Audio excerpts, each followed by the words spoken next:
Welcome back to our channel. This is part 2 of previous year problem solving of JEE and NEET from classification of element. The question is, the element Z is equals to 114 has been discovered recently. It will belong to which of the following family or group and electronic configuration question mark. To solve this type of questions, we should have idea on existence of elements in respective period. That is, in first period atomic number 1 to atomic number 2 elements will be present. Similarly, in second period 3 to 10, in third period it is 11 to 18, in fourth period it is 19 to 36, in fifth period it will be 37 to 54, in sixth period it will be 55 to 86, in seventh period it will be 87 to 118. And what is the element they have given here? Z is equals to 114, atomic number will be 114. So this 114th element will be belongs to which group or which family they are asking. It's very simple. We know in 18th group that 118th element will be present. So this indicates existence of 118th element in 18th group. So from this 118, if we subtract 114 element atomic number, so what we will get? We will get 4. So this indicates group number here. So 4 or 14th group. So here 14th group is nothing but carbon family, that is carbon family radon 5F14 and 6D10 7S2 7P2. Let us discuss next question. This was the question. The first and second ionization enthalpies of a metal are 496 and 4560 kJ per mole inverse respectively. How many moles of HCl and H2SO4 respectively will be needed to react completely with 1 mole of metal hydroxide? So here first of all we need to identify what type of metal it is.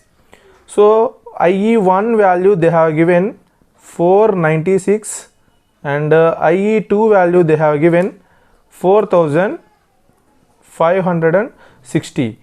It's very clear between these two there is a large energy difference. So what it indicates? This electron will be present in one shell, this electron will be present in another shell.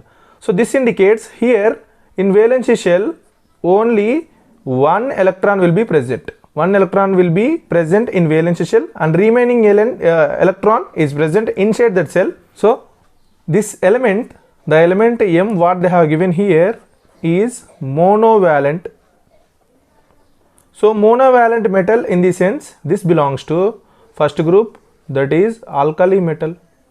This belongs to first group, that is alkali metal. So that hydroxide will be MOH and reaction of this MOH with HCl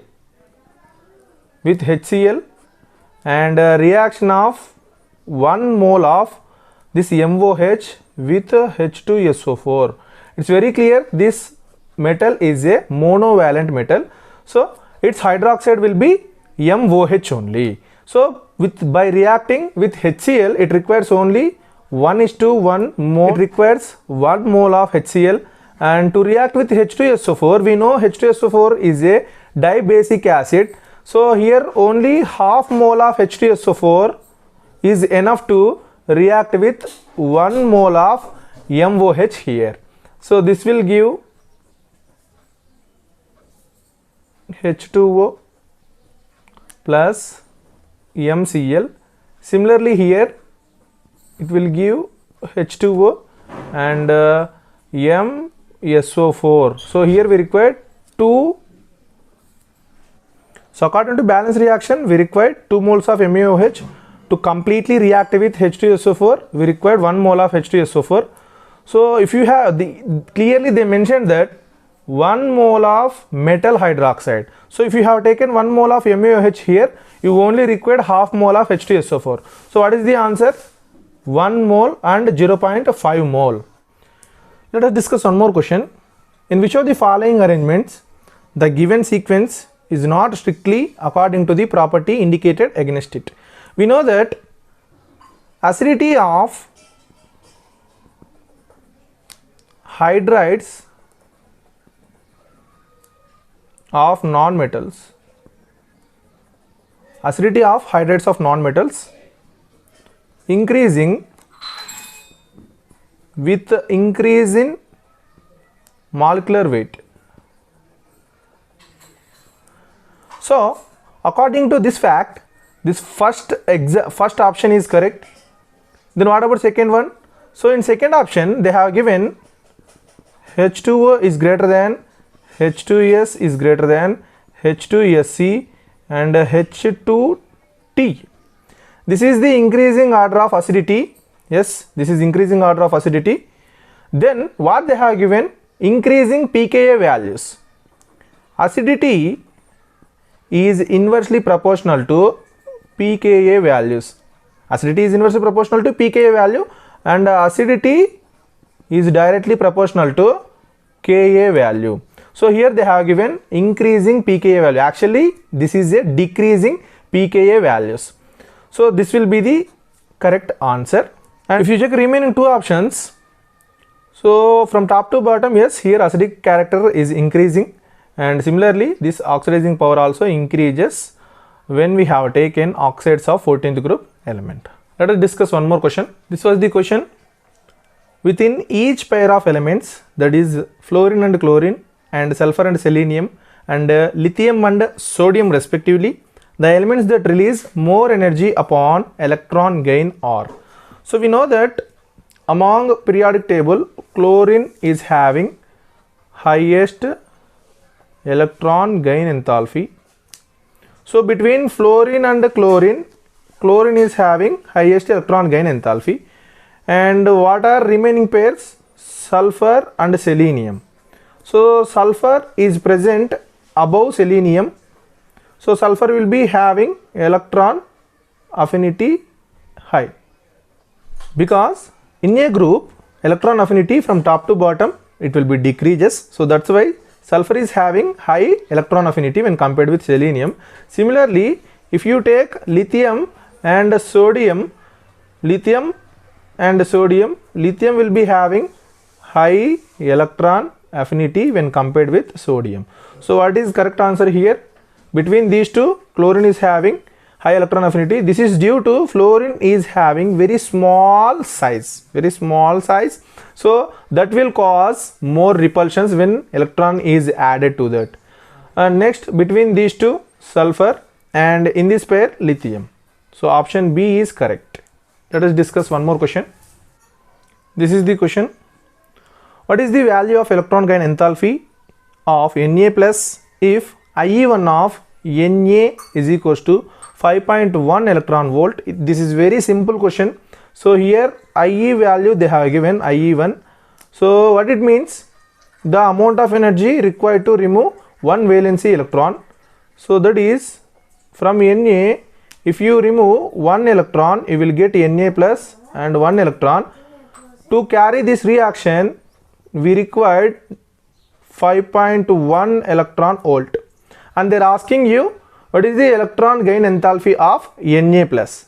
So electron gain enthalpy of Na plus is nothing but reverse process of ionization energy. So just we are doing reverse process of ionization energy in case of electron gain enthalpy here. So here we will get Na.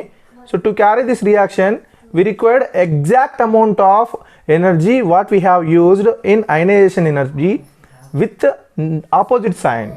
So that is minus 5.1 electron volt. So this is for Ea, electron gain enthalpy. So what is the answer here? Minus 5.1 electron volt. Let us discuss one more question. Identify correct match of the following using column 1 and 2, and they have given in column 1 electronic configuration of element, and in column 2 they have given first ionization energy in kilojoule per mole, and they have given electronic configurations.